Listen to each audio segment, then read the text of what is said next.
Assalamualaikum warahmatullahi wabarakatuh. Di video kali ini kita akan membahas tentang sistem ekskresi pada manusia.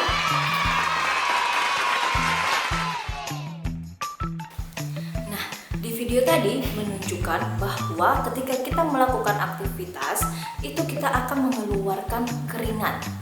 Pernah nggak sih kalian berpikir kenapa kita ini sebagai manusia itu mengeluarkan keringat? Kenapa sih keringat kita itu harus dikeluarkan? Apakah ada zat-zat lain yang perlu juga kita keluarkan selain keringat? Dan bagaimana prosesnya? Apakah langsung keluar begitu saja?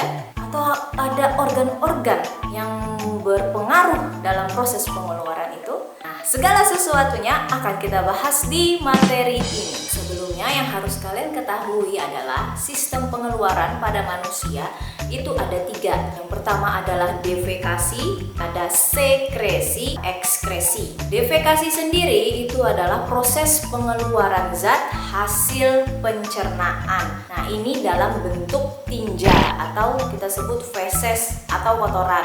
Nah, yang kedua adalah sekresi. Sekresi itu adalah proses pengeluaran zat sisa yang masih dibutuhkan lagi oleh tubuh berupa hormon dan enzim. Nah, yang ketiga, ekskresi itu adalah proses pengeluaran zat sisa yang sudah tidak diperlukan lagi oleh tubuh kita berupa urin, keringat, kemudian karbon dioksida dan cairan empedu yang harus dikeluarkan. Jika tidak dikeluarkan maka akan beracun, jadi bersifat racun bagi tubuh kita.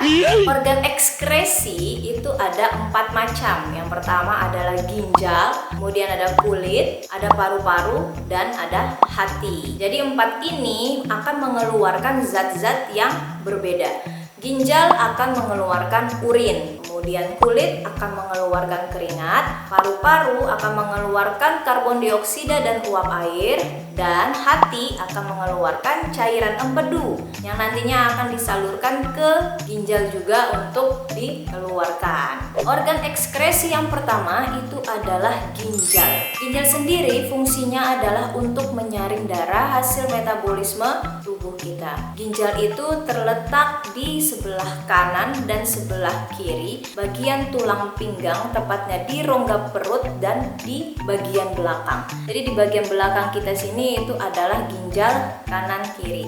Bagian yang kiri itu lebih tinggi letaknya daripada bagian yang kanan. Nah, kemudian bentuk ginjal itu seperti kacang merah, biji kacang merah. Hanya saja gedenya nggak segede biji kacang merah ya, dia agak lebih besar lagi sedikit, seperti ini mungkin besarnya, kira-kira seperti ini. Nah, dan ginjal itu berwarna merah. Karena apa? Karena banyak sekali darah yang masuk di dalam ginjal tersebut untuk disaring. Bagian-bagian dari ginjal itu ada 3 bagian utamanya, yaitu ada cortex renalis, kemudian ada medulla renalis, dan kemudian ada pelvis renalis.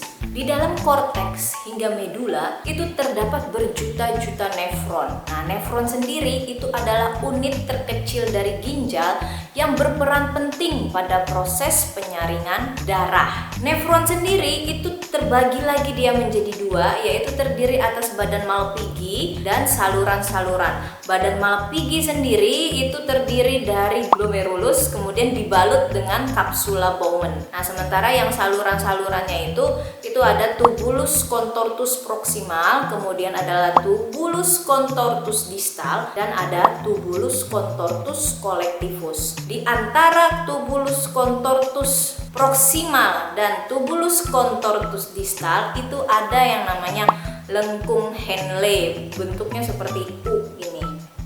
Nah, itu.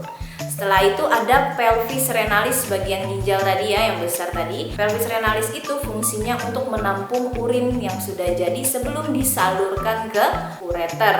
Nah, tahap yang pertama yaitu filtrasi atau penyaringan. Di sini darah dimasukkan ke dalam ginjal, kemudian akan diproses di bagian glomerulus. Ketika diproses di glomerulus, ini akan menghasilkan filtrat yang disebut dengan urin primer. Nah, dari sini urin primer tersebut akan dikeluarkan dan akan nanti ditampung sementara di kapsula Bowman sebelum disalurkan lagi ke tubulus contortus proximal. Tahap yang kedua itu adalah reabsorpsi atau penyerapan kembali zat-zat yang masih berguna di dalam tubuh kita. Nah, ini terjadi di tubulus contortus proximal. Jika di sini maka akan menghasilkan yang namanya urin sekunder. Setelah itu urin sekunder akan disalurkan ke lengkung Henle.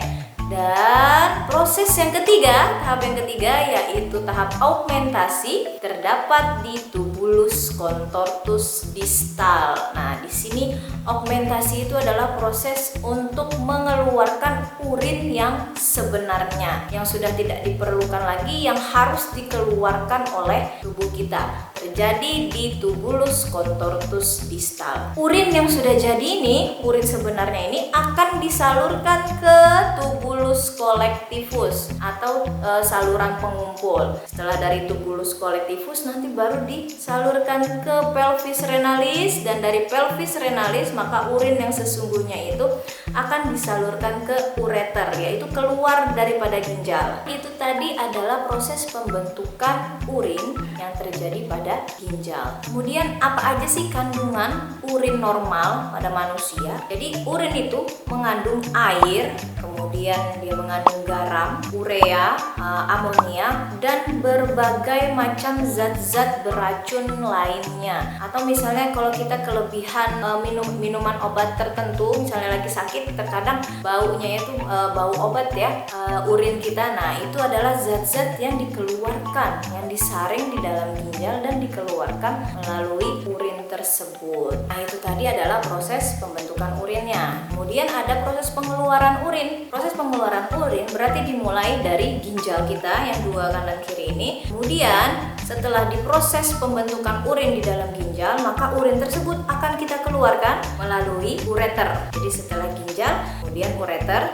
Setelah itu akan disalurkan, dikumpulkan di dalam bladder atau disebut dengan kandung kemih. Nah, akan ditampung sementara di kantung kemih. Setelah itu baru dikeluarkan melalui uretra. Nah, jadi itu adalah proses pengeluaran urin pada manusia, dan itu wajib dikeluarkan. Kalau tidak dikeluarkan maka akan menimbulkan racun bagi tubuh kita.